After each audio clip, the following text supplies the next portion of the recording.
ప్రసాదం తినచ్చా? తినొద్దు. బొట్టు పెట్టుకోవచ్చా? పెట్టుకోవద్దు. వండర్ఫుల్. కానీ పెట్టుకున్నా ఏం కాదు. రైట్.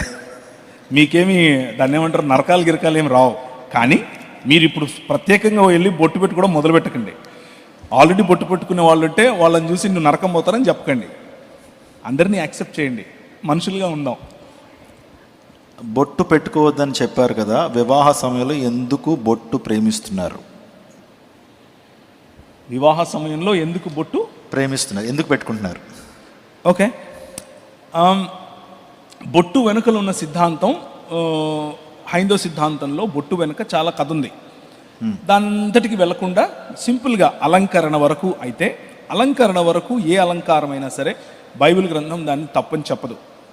స్త్రీలు అలంకరించుకోవటంలో తప్పేమీ లేదు.